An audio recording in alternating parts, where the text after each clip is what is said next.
Now, with NTD's 11th International Classical Chinese Dance Competition just around the corner, today I'm delighted to be joined by William Li. He's one of the judges this year. He's also a principal dancer with Shen Performing Arts. William, welcome. Thank you so much for joining us here. Now, for our audience who may not be familiar, can you introduce classical Chinese dance to us a little? Of course, thank you for having me here. Classical Chinese dance is one of the most comprehensive dance systems in the world.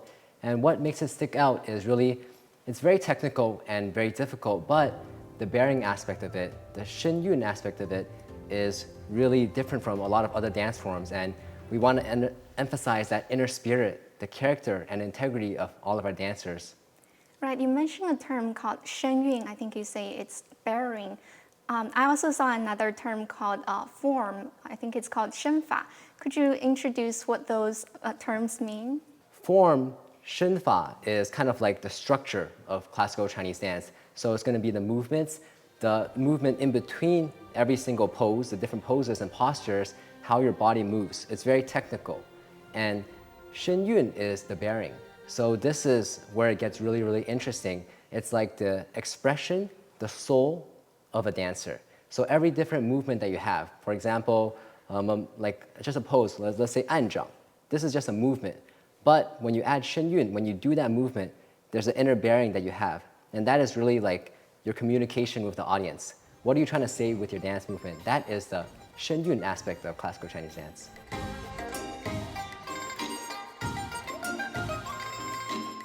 Now, how would you say classical Chinese dance is different from Western ballet or other forms of dance? I think in ballet, it really emphasizes lines. It's also very, very technical, and there's a lot of similarities in that, and it's also very graceful.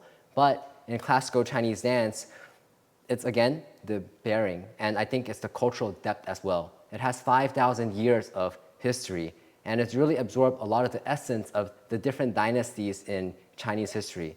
So with such a rich and long history, that's really reflected in the movements in classical Chinese dance. And you see it on stage. What the dancers are depicting is usually these historical themes or these values that traditional Chinese culture emphasizes, these virtues. For example, like loyalty, filial piety, compassion. You're going to see a lot of these themes in classical Chinese dance. Well, China has been, as we know, under communist rule for a long time. Now, a lot of traditional Chinese culture has been lost or suppressed in the meantime.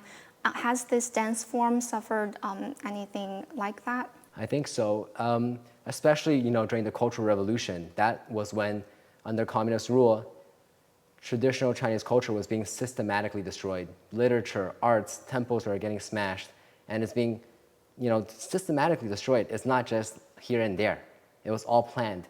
And even the arts in China nowadays, a lot of it's kind of used as a tool for propaganda.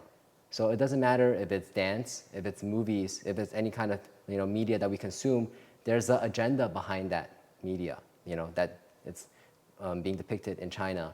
But here in the West, and especially with Shen Performing Arts, I think we're trying to show the world what true traditional China is all about, the real culture of the Chinese people. And one thing that I think really stands out is Chinese history, a cornerstone of it was faith, like Buddhism, Taoism, Confucianism. This is really a cornerstone of traditional Chinese history. And in China today, a lot of that is not depicted. But in our dance competition and in Shen performance, a lot of that is depicted and shown to the world. Now, bringing it back to our NTD competition this year, it's just days away. Now, can you tell us a little about what can we expect to see from the contestants? Yep, so the contestants will prepare two pieces. One is a self-choreographed piece, and this is usually depicting something from Chinese history. It could be a theme, it could be a character, or it could be even something from modern day, But it's usually depicting some of the virtues that Chinese culture emphasizes. And the other piece that you'll be seeing is a technical piece. So in the technical piece, there's a set of required movements that we'll be judging the dancers on. So some of the examples will be leaps, turns, there's a tumbling movements, and that's what we're going to be seeing. And interestingly is that a lot of these tumbling movements has inspired other art forms such as gymnastics. That's fantastic. Now, as a judge, what kind of qualities will you be looking for in those performances? I think the most basic thing for me is shen. That's like the foundation of classical Chinese dance. Your movements, your poses has to be precise. So it's like when you speak or when you're giving a presentation, you have to speak clearly for your audience to understand. And then on top of that, I'm looking at your bearing, your shen yun. What are you trying to communicate with the audience? Can you really move the audience? As a judge, am I, moved after watching your performance? I really want to see the audience, the dancers, when they're on stage, they're sincere. So if you're depicting, maybe Yue Fei, he's a character that was known for his loyalty, you have to move me with your loyalty that's depicted on stage. Your movements have to look good, but on top of that, you have to be expressing something, whether it be compassion, whether it be courage or loyalty. That has to come out through your movements. When everything, in Chinese we say like 内外合一, so it's when you're like almost like your inner spirit and your physical movements become harmonious. That's what I think would be very, very touching for me as as a judge, as a dancer when I watch that. Wonderful. And also, we know the Shen Yun artistic director, Mr. DF, has also taught a technique, I think it's called shen dai shou, kwa dai tui, which is the body leads the hands and the hips lead the legs, right?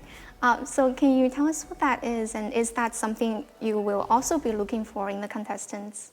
Yeah, that's definitely something that we'll be looking for. And shen dai shou and kwa dai tui is pretty much, I would say, it's the epitome of shenfa skills. So it's a technique of how to move your body.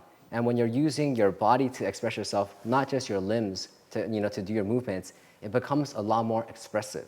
So you can imagine when you're dancing, you could be really, really far from your audience. Like the audience could be 100 feet away, 60 feet away. They're quite far from you, and you're one person on stage. So the more expressive you are, and the bigger your dance movements are, the clearer your message to the audience will be. So it really makes your movements, whether it be your upper body or your lower body, your hips, it just makes your movement a lot more expressive. And on top of that, it actually becomes easier for the dancers to move. It uses less force than just using your arms. It's kind of like using brute force to dance, but it flows a lot better. Lastly, on a more personal note, I know this is the second time that you are judging in this competition. Have you also performed on stage as a contestant yourself? Yeah, I've competed quite a few times before. I think almost like 5 times. Oh, wow. Yeah, so quite a few times I've competed in the competition. So I know how the whole process is, and it's not easy to prepare these pieces and go and compete, putting yourself out there for the world to see. So I really respect a lot of these dancers, and it's great to see so many young people coming to, I guess, like preserving this tradition and culture, and keeping it alive. And also like they're very, very talented and amazing dancers. So I'm really happy to see them competing. And so our competition is just days away. It's going to be September 11th to 14th, and the final 2 days will be live streamed. Now, I'm sure all the contestants are busy in their last stages of preparation. Do you have any messages to them? I think for all of the contestants, you've already put in all of the work, and when you're on stage, just be sincere and enjoy yourself dancing. That's probably my best tip for you, and you'll be able to touch and move all of the judges, all of the audience members. And for people who are not so familiar with our competition, do you have anything to say to our audience? Yeah, I think if you're not really familiar with classical Chinese dance, you should come with an open mind and come check it out, because it's really a living expression of 5,000 years of traditional culture.